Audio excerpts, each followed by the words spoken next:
To talk about kind of starting solid foods with your baby. And it's definitely, I find one of the things that parents have the most questions about is, what do we eat? How much do we eat? How do I make it? How do I get my kids to eat better? How do I make sure my kids aren't picky? And having raised 2 kids myself who are, I swear to you, the worst eaters in the universe, I feel like this topic is pretty close to my heart, and I try to advise parents in a way that almost like learn from all the stuff I did completely wrong when it came to my own kids. And so my like sort of way that I recommend feeding your kids and getting food started is probably a lot different from what you may have sort of known as the sort of the traditional method of feeding your baby. So we're going to start with, well, when should I introduce them? Because initially, obviously, for the first, several months of your baby's life, they're going to be strictly on either formula or breast milk, and that's it. Then right around 4 months, babies start to develop the ability to hold their heads up, which is one of the criteria. So they have to be able to hold their heads up independently. They should be starting to kind of like put their hands in their mouths and mouth toys and things. And then they should definitely be showing an interest in what you're eating. So if they're sort of doing those things and they're past about 4 months old, then they're typically ready. The other thing that happens around 4-ish months for most kids is that they lose this, what's called a tongue thrust reflex. So if you've ever had a 2-month-old that you've tried to give medication or anything to, you know that they just push everything right back out of their mouth if they don't want it in there. So around 4 months, they lose that reflex. And so that makes it a little bit easier to start putting the spoon in their mouth. Traditionally, if you go back to like when my kids were kids and when I was a kid, that it was kind of always the dogma of you do the cereal and then you do, the green vegetables and then the orange vegetables and then the fruits and blah, blah, blah, blah. And that there's absolutely nothing wrong with feeding your kids in that way. It works and you'll eventually get through all the foods. But in my opinion, it's really restrictive and it's really rigid. And it's boring and that food doesn't taste good. And so to me, I think kids are going to do better if they learn about flavors and textures and things early on in their eating lives. So at between 4 and 6 months, my recommendation is to start off with pureed anything. So really fruits and vegetables are probably the most nutritious thing that we eat. It's something we should be eating the most of in our lives as well is fruits and vegetables. So starting off with those is probably your best bet. Of course, it is completely fine to go out and buy the prepackaged Gerber and Beechnut and those brands are perfectly lovely brands to feed your kid. They're companies that have been around forever. However, they are so overpriced.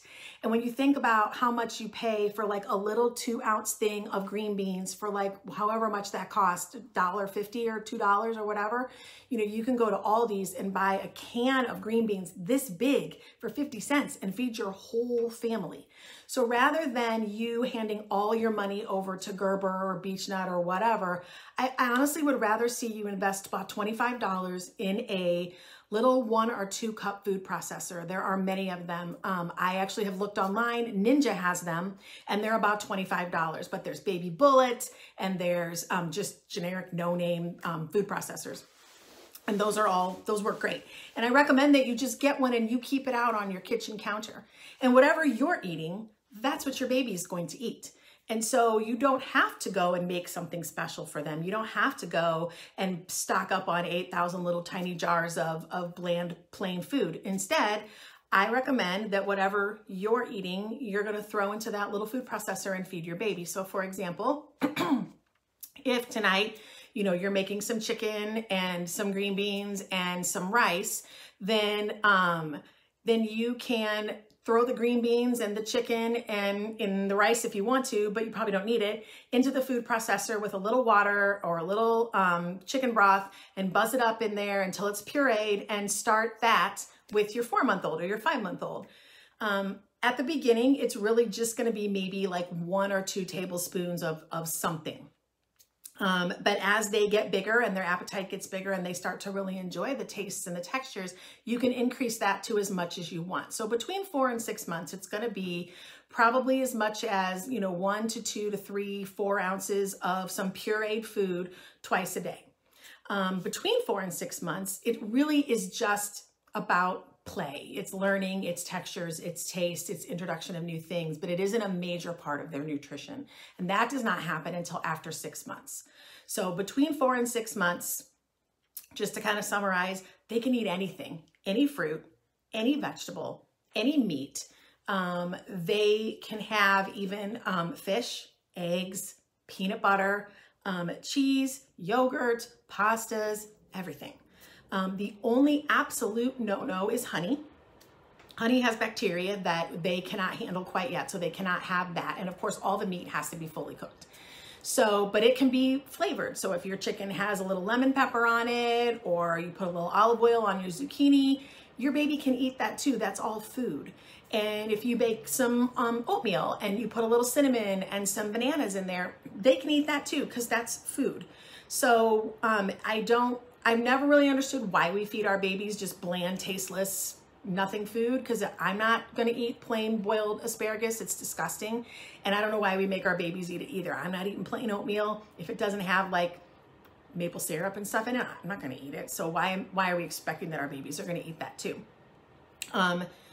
So fruits and vegetables, again, your main, sort of your main food source. Then you can add other proteins in as well. And then when it comes to cereals, which traditionally have been a real big mainstay of our baby feeding, my opinion is this. I think wheat and oat cereal are a good place to go. Wheat and oat have high fiber and a lot of nutrients, and the cereals, the cereals you can buy at the store, they do have iron and extra vitamins added. Rice is kind of become a little controversial. There have been studies that have shown that rice contains lead and arsenic and other heavy metals. This is not conspiracy theory junk, which you guys, if you know me, know I don't ascribe to in any way. But these are actually facts. That's found in all the rice that we eat, even the stuff that we buy at the store and prepare ourselves. But me and you and the rest of us are all, you know, normal body weight, adult size, and a few micrograms of arsenic or lead isn't going to hurt us. But when you take a baby who weighs 10 pounds or 12 pounds and you put a couple of micrograms of arsenic in it, well, how much is safe? Do we know? Well, we don't, because I'm not volunteering my babies for that, and I don't want you to either. So right now, the recommendation from the American Academy of Pediatrics is basically that yes, they can have rice, but it should be part of a wide variety diet. So the way I sort of look at that is, what does rice really add for us? It's just a starch, it's a filler, it's a thickener, and it doesn't have a ton of extra nutrients. So I just as soon leave that off the shelf. And if you're gonna buy like the little boxes of the powdered cereal to kind of make up for your baby, I would stick with oat and wheat. Or again, going back to my just eat what we eat, you can buy plain packets of like the instant oatmeal, and you can add bananas and cinnamon or peanut butter or whatever, and then buzz that up in your little food processor with a little formula or breast milk and make it a little runny. And that would be a lovely little introduction to cereal for your baby. So that gets us to about 6 months. After 6 months, things really begin to progress quickly, in that we're sort of starting to look to the future at 12 months when we're going to take away the formula and the breast milk. So after 6 months, food actually becomes kind of a crucial part of a baby's diet, particularly our breastfed babies who need a little iron boost after 6 months. And that can be from meat, or it can be from an iron fortified cereal like Cheerios or Quaker oatmeal or the powdered baby cereals. How would my 6-month-old eat Cheerios if they can't pick it up? Same way we're going to do everything else. You're going to throw those Cheerios into your little 2-cup blender with a little formula or breast milk and buzz them up, and then they're going to eat them. And they're super healthy, and they're way healthier than a lot of the pre-made stuff that you can buy, like the pre-made cereals. So after 6 months, we're going to move to 3 meals a day. So your baby is going to actually start sitting with you and eating breakfast, lunch, and dinner like a regular grown-up human. And so if you have other kids, whatever you're preparing for them is what you're going to make for the baby. So if in the morning you guys are having some scrambled eggs, then the baby is too. And if at dinner time you're having taco night, well, then you're going to take the meat and the lettuce and the tomatoes and the cheese and the sour cream and everything else, and except probably not the shells, and toss it in the blender and buzz it up and feed it. And the hope is that the baby actually, you know, she is much more interested in all these fun flavors and textures. As you begin moving towards 9 months, you're going to want to start decreasing like how pureed you make it. Start making it a little chunkier, a little thicker, so they have to actually chew and work you know, their little tongue and mouth and get the stuff to the back and work it until they can swallow it. And then by 9 months, I'm going to want to see that your baby is actually picking up little pieces of diced fruits and veggies, little Cheerios, things like that, and, you know, little pieces of pasta and pancakes. And then as far as meat goes, probably the easiest way to do it is actually use like the ground turkey, ground chicken, ground beef, or like really finely shredded, because they're not really chewing much and they're just going to spit it back out. So just having kind of that, maybe you do like a little bit of ground beef mixed in with some sweet peppers and some squash, and you kind of dice all that up and they eat that. So that's probably the best way to sort of introduce your meats, is in the form of like ground meats once you're past the puree stage. So by 9 months, I'd like to see them sort of doing lots of finger feeding by themselves, and pretty much, again, eating everything that you would feed yourself or all the rest of your kids 3 times a day. How much? So at 4 months, we went from like 1 to 2 tablespoons. By 9 months, the easiest way to do it is to look at the size of your baby's hand right here, so the palm. And you're going to give them 3 or 4 servings of something the size of their own little palm, which is probably about a tablespoon. So they might be eating 4 or 5 tablespoons of stuff, you know, a little bit of green beans, a little bit of meat, a little bit of yogurt. And so that's going to get you to your 9 months. And then as you move towards 12 months, essentially it's just continuing to increase their variety, increase their volume, and then by 12 months, we're going to be able to pretty much survive on just eating regular food. So to sort of backtrack a little bit with as far as like what are they drinking? So leading up to 4 months, all they need is breast milk and formula. After this, at the 6-month period, you can actually introduce water to your baby. So they're going to want to learn to practice from a sippy cup. Or if, you know, like most babies do, kind of reaching for your cup, and you can let them sip from your cup. You can do the little straw trick and drip it in their mouth. But they can have, you know, upwards of like an ounce of water 2 to 3 times a day to help wash food down and to practice from a sippy cup. And that's going to slowly increase. So at 9 months, they may take, you know, 2 or 3 ounces of water with their meals. And then by the time they're 1, they can have as much water as they want throughout the day after they're off of their formula. What about fruit juice? That's a common question that I get from parents. In my opinion, and I think the American Academy of Pediatrics is finally on board with this, is that before the age of 1, the answer is 0. So fruit juices are essentially, right? You take an apple and you squeeze it and out comes the liquid. Well, what just came out? Sugar water. That's it. Sugar water. All the good stuff was left in the fruit. It's still there, the pulp, the fiber, all of the unmeasurables that we get from fruits and vegetables are left behind after they've been squozen and turned into juice. Even the quote 100% juice, is its main ingredients, if you look at them, is some form of sugar and water. And they have to add other stuff in it in order to make it, quote, healthy. So it's just added sugar that kids don't need. And it's not good for their teeth. and it definitely promotes sort of that sugar-rich diet that most of us Americans have and is causing a major, major obesity epidemic in our country. So I would prefer that kids never drink juice, never drink Kool-Aid, and never drink soda, but we all know that's not realistic, right? And so if you could put off the introduction of fruit juices and Kool-Aids and things like that for as long as possible, you're going to be better off.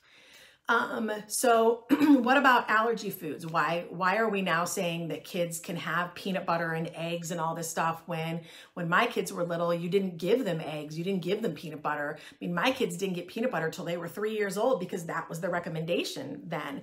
And the thought at that time was we were trying to protect them from becoming allergic to those things. Well, since then, they have discovered that actually the opposite is true, and that if we can introduce things earlier and earlier to children, they are less likely to be allergic to them because you've desensitized their body to those, to the proteins, like, from the peanuts or whatever. And we know this because babies that are born into households where there are animals, for example, are much less likely to be allergic to dogs and cats than kids who've never been around them until they're 3 or 4 years old. And so it's kind of that same thing. So the recommendation now from the pediatricians as well as the allergists is that we should be introducing high allergy foods to our kids around 6 months or so, but even earlier is okay. So at the 4-month visit, I will talk about starting some peanut butter and some eggs by about 6 months. How are you going to give a 4-month-old peanut butter? It's a great question. So I usually tell parents to either smear a little bit in their oatmeal or put a little bit in there with their pureed bananas or apples. Eggs, you can puree just by themselves and feed them eggs. It's a very nutrient-dense food. So you can do that, or you can mix it in with some cereal or some vegetables. And so how much? I think that right now, I don't know that there's any specific recommendation on exactly how much peanut butter you're supposed to feed a kid, but what I would suggest is minimally once a week, they should be receiving some introduction or some exposure to the high allergy foods. And that would include peanut butter, eggs, fish, other nuts like walnuts and almonds, soy. I think there's one I'm missing. Oh, dairy. And there's probably one more and I just can't think of it. And so I would say, like with things like fish, probably around 6 months. If you guys are fish eaters, then you can try a little tuna or a little shrimp. And again, kind of pureed and smushed up. You can do the same thing with other nut butters, like an almond butter or a cashew butter, and start introducing those mixed in with oatmeal or fruits. You can, when it comes to like soy, that's not going to be an issue because it's literally in everything we eat. And so you don't necessarily have to specifically go and find out soy products to introduce to your baby. There is a product that I have noticed. They have come trying to get us to hawk it here to our patients. And it's called like One Spoonful. I think that's what it's called. Anyway, it's a packet of protein powder that's supposed to contain proteins from all of the big 8 allergens. And you're supposed to sprinkle it on your baby's food like once every so often. And basically you're getting the same concept of introducing them to these allergens and desensitizing them. I pretty much chased the guy. I got to get a drink. Hold on one second. Okay, sorry. I pretty much chased the guy out of the office and said that the product is so stupid because why am I going to tell parents? And it is expensive. Like, I was shocked at how expensive the product was. I think we decided that if you follow their exact instructions and you did it over the course of like 4 months to 12 months, like they say you're supposed to, you'd end up spending like $100 or $150 on this stupid protein powder to feed to your baby. My point was, why can't you just give your baby real food? Like, that just makes no sense to me. Real food is obviously always going to be better. So why would you not give your baby just peanut butter and fish and eggs and all of those things? So that being said, I'm not going to make fun of you too much if you come in and tell me that that's what you're giving your kid. I might just a little bit because it's really expensive. So what else? I think I've covered pretty much getting you guys all through like the first 12 months. And I mean, the easy summary is just feed them whatever you're eating. There's literally no reason not to. Going from twice a day and then eventually to 3 times a day, progressing to finger foods. And then by 12 months, the idea is that you can pretty much have them on whatever you're eating. So I do have 2 other little tips that I can throw out there. One is don't be afraid to let your baby taste all kinds of stuff. So maybe you guys are out to dinner, right? And you don't have your little handy dandy ninja with you at the restaurant. And that's of course assuming that we all ever get to go to restaurants again ever in our lives. But let's just say we're not in COVID times and we're going to restaurants.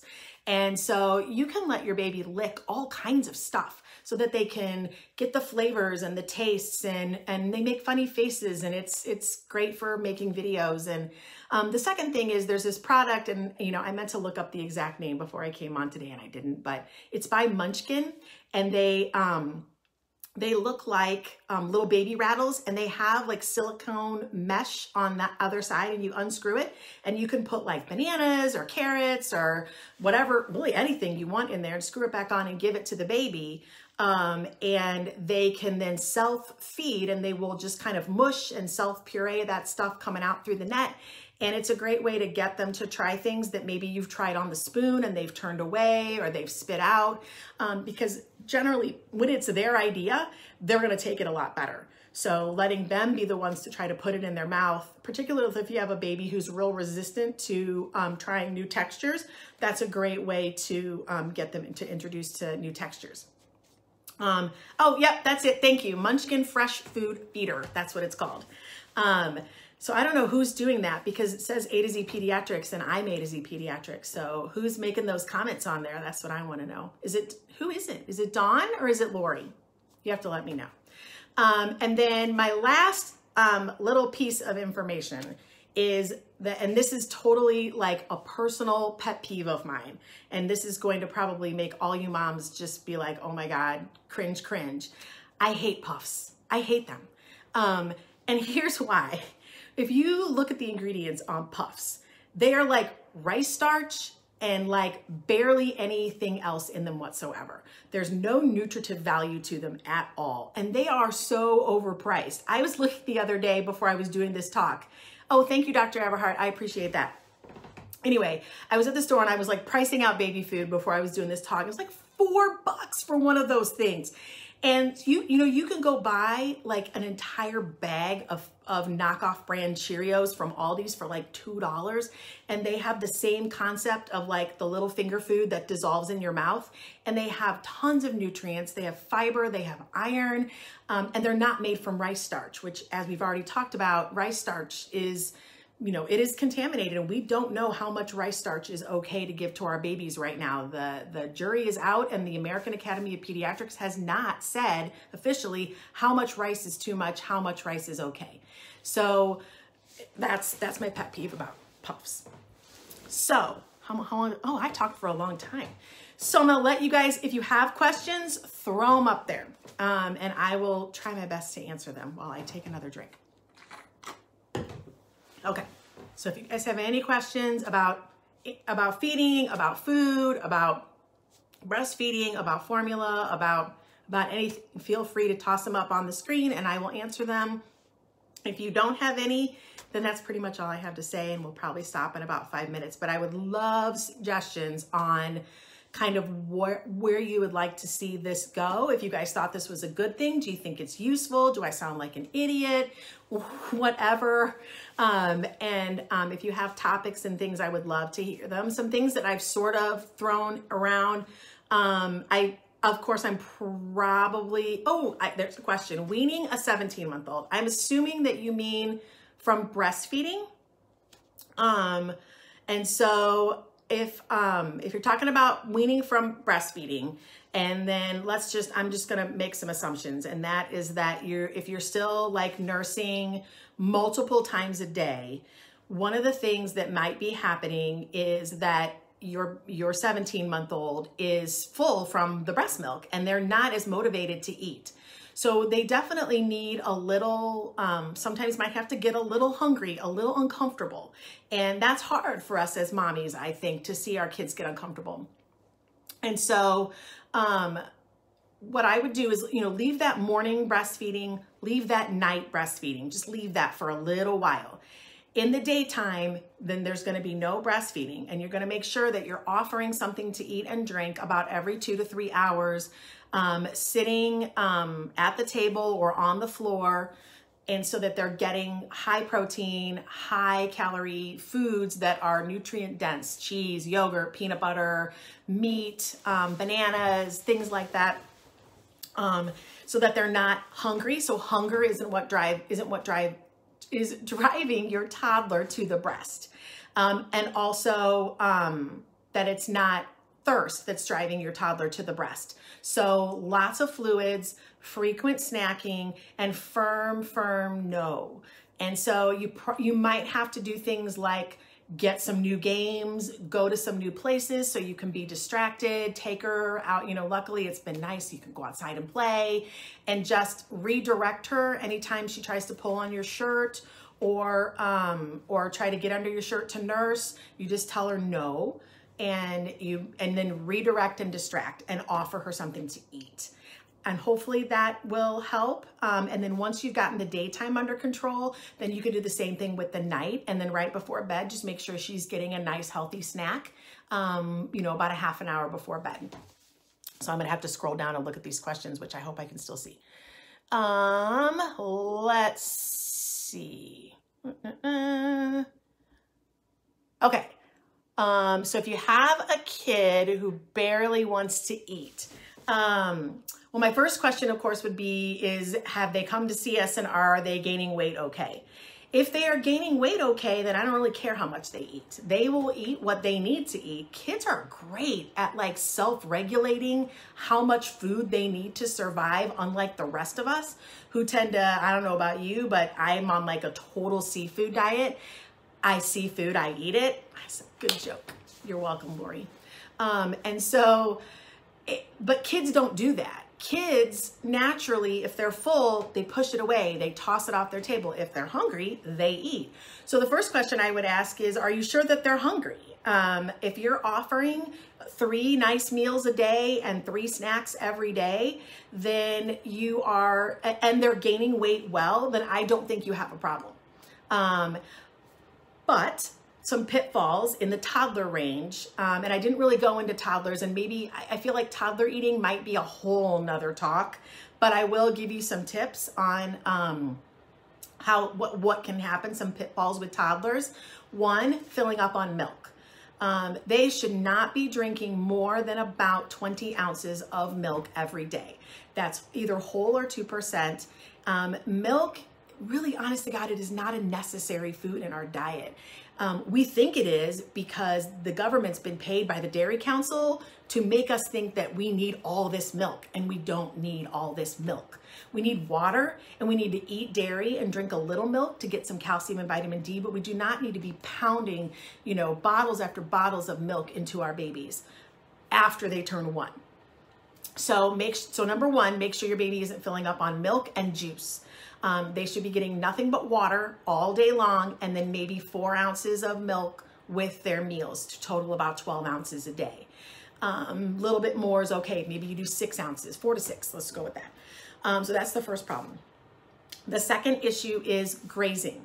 So babies love to graze, the toddler diet, right? Like I eat 3 Cheerios and I'm full, and then I go over to the couch and I pull the sucker out from underneath it and I suck on that for a while, so now I'm not hungry. And then I eat one of mom's chicken sticks, and then I'm good for 6 hours and I don't eat anything. And then the mood is full, so I'm not gonna eat mac and cheese today because it's a Tuesday. I mean, it's a total toddler diet. They don't eat. So make sure that you're not letting that happen, and that we have breakfast at whatever time, we sit at the table. When we're done, we're done. We get down and there's no more eating until snack time. Then we sit down on the floor or at the table and we have a snack. And then that food is gone. And then we don't get anything but water until lunchtime, and then so on and so forth. Because if they're never hungry and they're never full, they never learn to sit and eat meals, and they're not listening to their cues.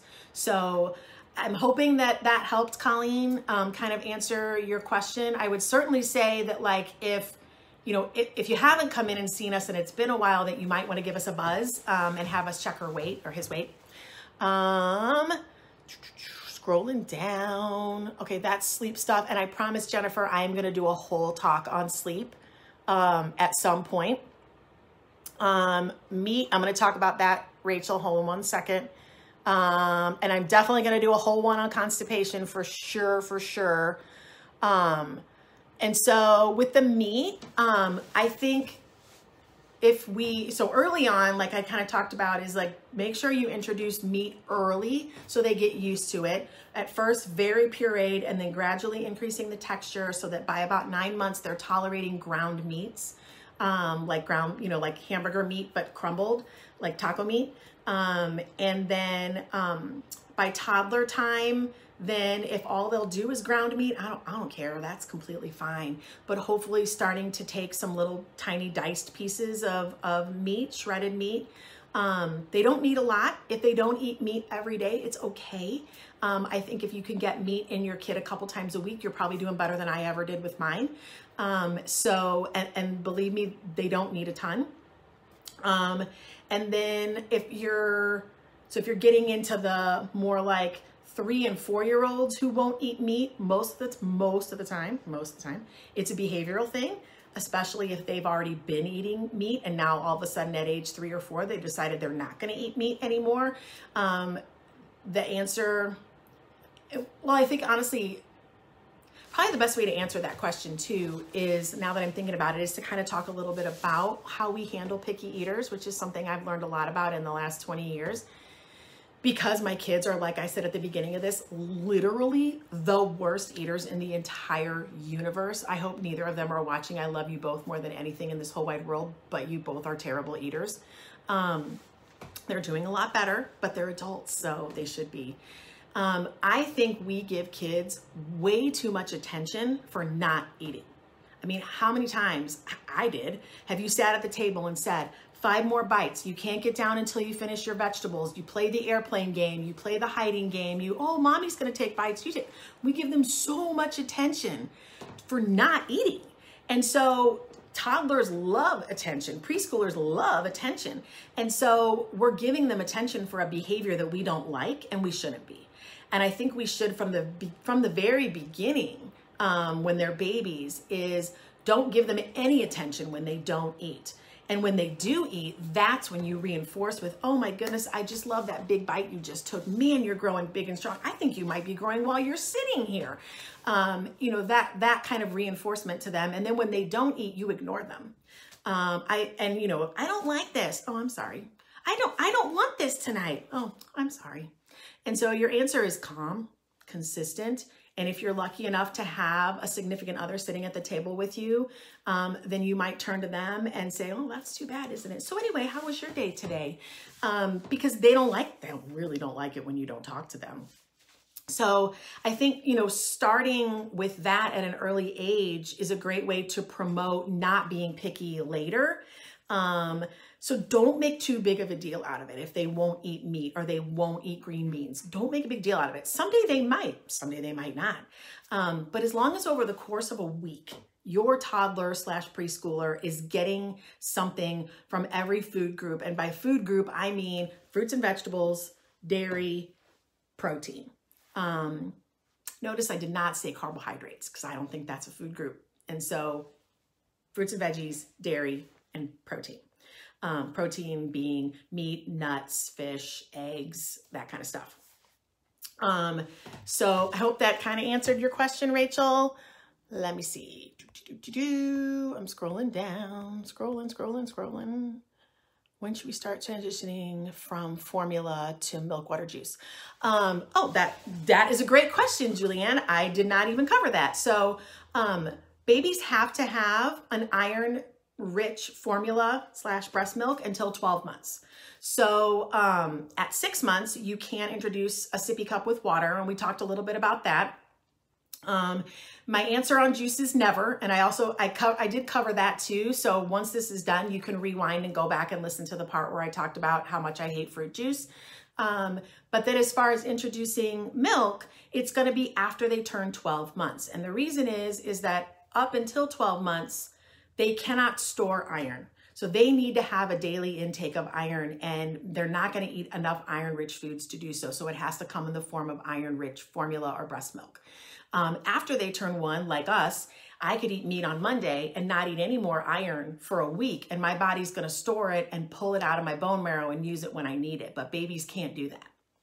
And so they have to have an iron-rich formula till 12 months or breast milk. And then after 12 months, you can introduce cow's milk or almond milk or oat milk or whatever milk you want. The main goal being calcium and vitamin D. So as long as it's a calcium, vitamin D enriched milk product, they're fine. They can have that, and they can have anywhere from 12 to 20 ounces in a day, no more. So I hope that answered your question, Julianne. And at what age do we stop formula? Okay, I did that one. My 16.5-month-old won't drink milk at all. Okay, so Addie, my kid never drank milk, my second one. He had a milk allergy when he was up to, when he was a baby. And so we tried milk after he was 1, and he wasn't having no part of it. So I kept trying to force it on him. He would maybe drink 4 or 5 ounces a day. Now he's 17. I don't think milk has passed his lips other than ice cream since he was about 4. So we do a lot of yogurt, we do a lot of cheese, and then I would recommend, really, and this is true for everybody, that after you turn 1 and you go off your formula, or if you're a breastfed baby, then you continue on with a vitamin D supplement. So nobody gets enough vitamin D. That includes you and me. We don't get enough. It's hard to get it. It only comes in either enriched milk products or from the sun, and we don't do really either of those. So I suggest for breastfed babies, it's from 0 on up, and you're going to get a product called D-Visol, V-I-S-O-L. It is, it's just a liquid vitamin D drop, and you give them 1 dropper full every day. For formula-fed babies, they're getting their vitamin D from their formula. So about age 1, when they transition, you're going to add that vitamin D in. Now, for kids that take no milk at all, so I mean, I have patients who are allergic to dairy. They can't have any cow products. So we have to find a way to get them calcium and vitamin D. So Addie, you could talk to, excuse me, your pediatrician about how you could give a calcium and vitamin D supplement. They make chewable ones, and with my patients, I will give them specific recommendations on how much to give. I don't know or maybe I do. That last name sounds familiar. So you might call me and I could give you a specific recommendation on how much to give your little girl if she's not really taking any milk at all. But if she's doing just a little milk and she's able to do cheese and yogurt, then I would say just give her a liquid vitamin D drop until she's old enough to go on like a Flintstones. Around 18 to 24 months, you can start giving your kids the Flintstones Complete, which is the chewable one, and just crush it and throw it in their yogurt or something to get their vitamin D. I don't like gummy vitamins, neither do the dentists, because they are so bad for your teeth. And that's true for all fruit snacks and all gummy products. There really should be like a special occasion only, because if I say otherwise, I think the dentist might come after me. So we're just gonna go with that. Let's see what else. I think, oh, thanks, Brandy. I appreciate that. Her kids call me Dr. Wagon all the time. It's really cute. So I think I've answered all the questions, and it is like 6:40, so I talked a long time. Thank you guys so much for coming on. I really thought I was going to be on here all by myself like a big loser. So I'm so glad that you guys came on and asked me questions, and I had a lot of fun. So my name's Jean Wagner. I'm with A to Z Pediatrics in Caseyville, Illinois, in case you don't know. If you guys are patients of ours and you need anything, don't hesitate to call. But until then, stay safe and enjoy this beautiful weather. And I will see you all in about 2 weeks. Thanks so much. Bye.